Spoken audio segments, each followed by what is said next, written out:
Hi there, eToro. It is Monday, and that means it's time to look at what moved the markets last week.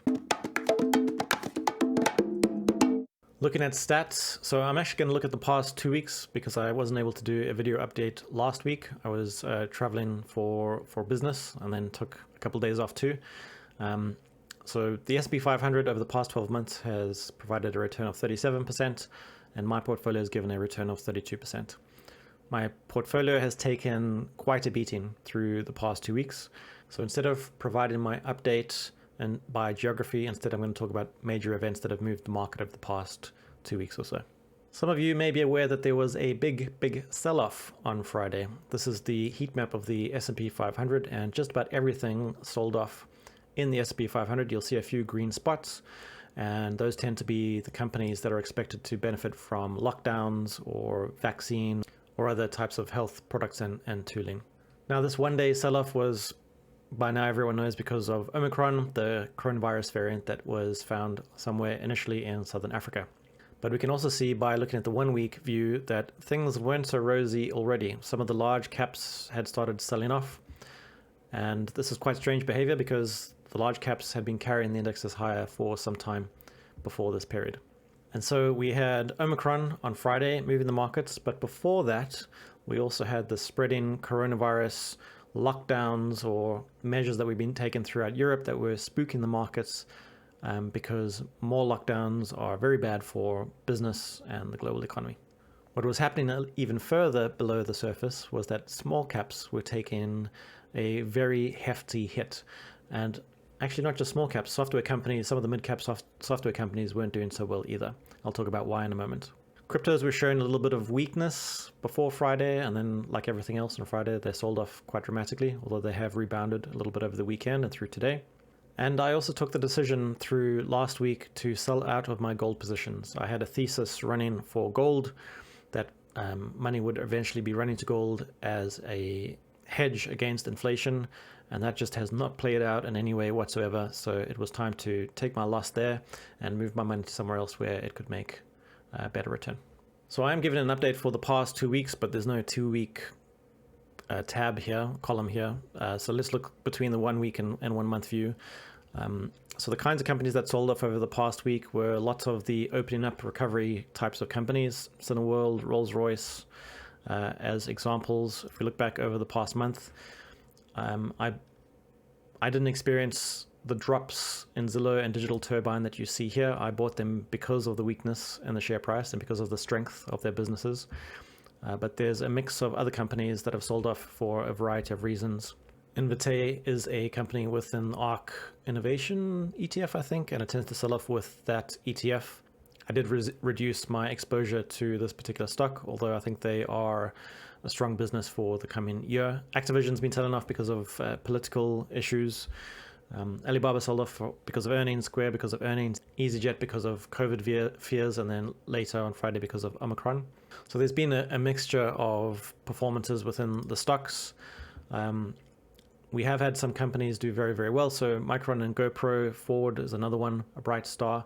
Ford, I think, might be a little bit overextended, and so I have slowly been reducing my exposure to Ford. Micron and GoPro have been popping quite nicely after sitting on those positions for many months, and I think they have much further to go, so I won't be trimming those positions.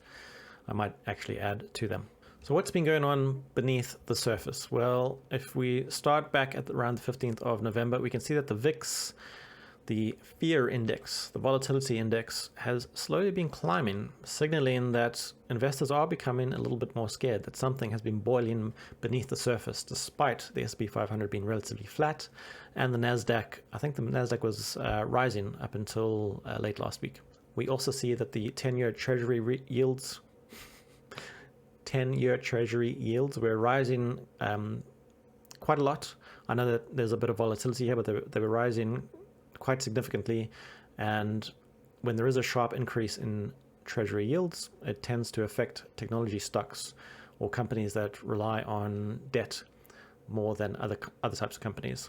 And finally, if we look at the IWM, so the Russell 2000 ETF, so this is the 2000 smaller cap companies within the US, this had been trading within a channel since January, and around the middle of October began a break out that ran till the middle of November.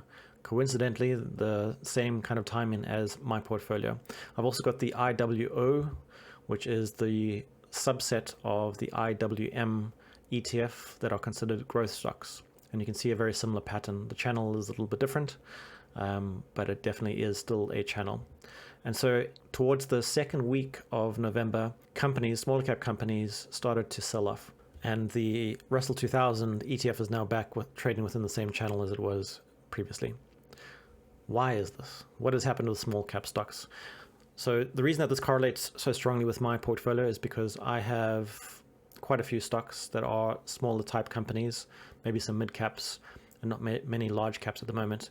Effectively, the market has run from smaller cap companies towards larger cap companies, and this is because of the perceived safety of those larger cap businesses. The market has thrown the baby out with the bathwater. There are many companies in this ETF, in these indexes, that are very strong companies, but because the index has been trading in a particular way, that has had an influence on the price that the market is awarding those companies. So why has this happened? Well, the fears right now are driving the market towards larger companies. Larger companies are more mature, they tend to be more stable, they usually, but not always, rely less on raising debt, or if they do raise debt, they can usually raise cheaper debt. Smaller companies sometimes run entirely on debt, but also if something catastrophic happens, it's far harder for a small company to survive versus a large company, particularly if that something terrible ends up running for a very long period of time. And so it seems natural that investors are rushing away from smaller companies that are perceived to be higher risk in general towards bigger companies that are perceived to be lower risk in general. When the market sells off an entire sector or area of stocks based on a generalized theme, this is when it's the time to go shopping. I just wanted to overlay very quickly the IWM, the Russell 2000, and the growth Russell 2000 with the S&P 500. And so we can see around late November, there was a pretty decent rally within those ETFs, so 9% or so, which corresponds more or less to the return from our portfolio for that period. However, since the middle of November, the ETFs slash indexes have lost more than that, which also corresponds to my portfolio. The S&P 500 was trading relatively flat because, as I mentioned before, people rush to the safety of these large cap companies when they think trouble is a-coming. Okay, so what are the kinds of trouble that are a-coming or that have already arrived? Before Friday, before the big news about Omicron, the Omicron variant, the markets were already nervous about coronavirus. We had Austria going into lockdown, several countries around Europe going into lockdown, others making more strict mandates around mask wearing, etc. Lockdowns create challenges for the global supply chains, and issues with supply chains drive inflation higher and higher. The only way that we get out of the cycle of increase in inflation is to reduce the amount of liquidity in the system, but also to ease the supply chain issues so that the amount of supply matches the amount of demand just about. As long as demand outstrips supply, people will raise prices. And that is more or less the definition of inflation. Looking at inflation for the G20, there are some obvious outliers here, but inflation levels are still pretty high across the board.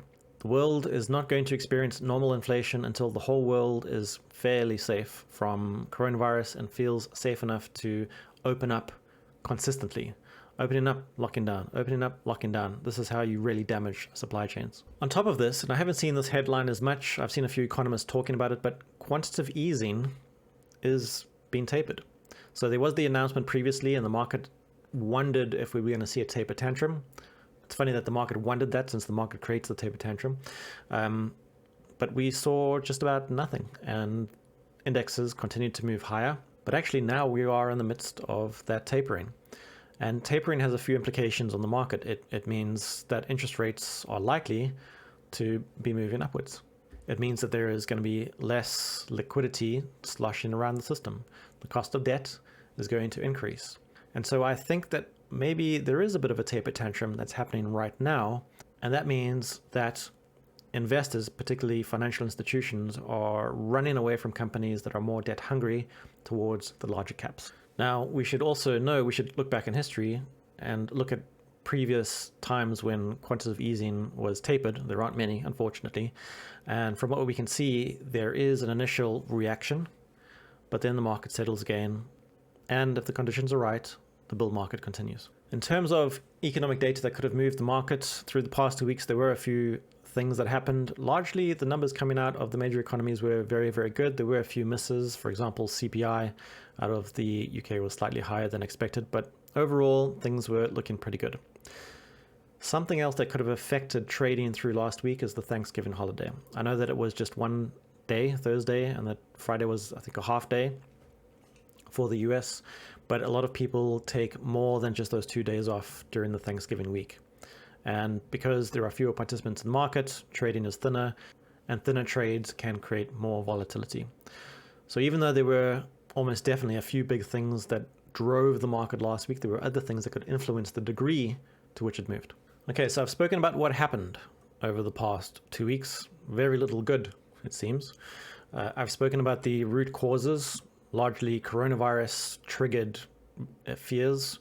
I don't think they are immaterial, but I also don't think the world is in the same place as it was 1 year or 2 years ago in terms of the tools we have at our disposal to fight coronavirus. So what does this all mean? The world is freaked out about Omicron, but we don't actually know that much about it yet. There's a lot of speculation, but we need to see how it behaves in people, how it responds to vaccines, and that's going to take time. From the estimates we have so far, it looks like it's going to be at least 2 weeks until we get meaningful data. There are going to be lots of opinions shared between now and then, but the data is the thing that we need to really pay attention to. Because we have this lack of data, I think it would be foolish to react too strongly one way or the other. Once we have that information for sure, then we can start deciding if we need to change things or if they should stay the same. Unfortunately, that means that for the next 2 weeks, I think we're going to see some volatility and beyond that, depending on what we find out about Omicron. What we do know is that as a global scientific community, we have created a number of vaccines, and now there are drugs that are being approved that aren't vaccines that help with coronavirus, help with infections. But we also know that we have created certain types of vaccines that can be reprogrammed. They're programmable vaccines that can be changed to deal with variations in coronavirus. So at best, we have made a mountain out of a molehill, and at worst, we've got a few months to go until we have a vaccine that can be produced in the billions. What the past 2 weeks of price action mean are that smaller cap stocks are oversold once again. They're back in that channel. But given that large cap stocks, a lot of larger cap and mega cap stocks are pricey right now, I think it's not going to be too long until the market shifts back to the smaller cap stocks, the high quality smaller cap and mid cap stocks that are out there. I also expect a Santa rally. So the degree of that Santa rally will be determined by what we find out about the new variant of the virus. The reason for this is that no matter the outcome, there are certain companies that will still do well through the current quarter that we're in. And in January, the Santa rally, by the way, can extend through to January. It often does. A lot of those companies will be reporting earnings. So a lot of the e-commerce businesses and payment businesses will have done very well through this quarter. Investors know this, particularly large financial institutions, and they're going to be buying up the stock ahead of those earnings, knowing that earnings are going to be good in January, February kind of time. I also wanted to point out that I've spent the past 4 months or so reducing the number of assets in the portfolio. So one of the mistakes that I made in Q1-ish time was adding far too many different asset types. I think we were close to 60 different assets in the portfolio, and that's just too much to manage. Since then, I've been reducing the number of companies, but also focusing the sectors that those companies are in. This will mean more volatility for the portfolio, but I think it will also mean better growth. So I know that right now we're seeing red in the portfolio, and that's painful, particularly when the portfolio was up by a decent amount earlier in the month. But I don't think it'll take too much for us to get back into that position again. Once again, I wanted to point out the examples of Micron and GoPro, two stocks that everyone was hating on in the market for many, many months, and that we bought and have sat on for a very long time, and now the market is beginning to appreciate them again. And I think that appreciation is going to continue. The rest of the portfolio is made up of companies like these, and whilst they might not rise at the same time as Micron and GoPro, they will rise eventually. They are fantastic companies. So what do we think is going to happen this week, the week that we're in? We've got quite a lot of economic data hitting us through this week, but the market will probably pay most attention to PMI data and CPI data. So inflation data, leading and lagging inflation data, but also the employment/unemployment numbers out of the US on Friday. However, I think that the biggest thing that will move the market is going to be Omicron, and that will be dominating the headlines through the next 2 weeks, as I mentioned. I don't know if we're going to get any material data in the next 2 weeks. Already we are seeing some fear-mongering, but we're also seeing some people give their opinions. The doctor that discovered the first case of Omicron has given his opinion that the symptoms are quite mild. But once again, these are just opinions. We need to wait for the data. And finally, for today, I wanted to talk about liquidity in eToro. So there are some companies that I cannot buy despite wanting to buy them. For example, Capita in London is a company that I've owned previously, but I can't buy it because of the lack of liquidity and the amount of AUM that is copying me. Similarly, there are companies that I own whose stock price has dropped quite a lot. For example, Zepp. And I would love to add more to average down my entry price, but I cannot. There is not enough liquidity of those stocks. What I mean by this is if I were to try to buy Zepp, then all of my copiers would buy a corresponding position in Zepp, and because there is not enough liquidity available in the market, those orders fail. This creates a conundrum for me. When I buy a position in any company, I buy on the strength of that business. Companies like Zepp have been hurt by Chinese sentiment, but the business is very good. However, when the stock price drops, I like to get in at a cheaper price as that price drops, and I believe the stock price is roughly at the lowest it will be, unless the company fails entirely, and it doesn't look like that. Because I cannot take advantage of that opportunity, it means that I have to wait for a much higher price to be making any profit on that position. And so this increases the risk for me of holding these types of companies. So at the moment, I'm trying to decide for these low liquidity companies, and there are only about 5 in my portfolio, if I should be closing any of them out because I cannot add to them at the low prices that they currently are. This is just a heads up. I might not do it at all. I might pick to do it with one position or all of them. Just letting you know. All right, that's it for this week. I will talk to you later in the week, and I hope you have a great Monday. Goodbye.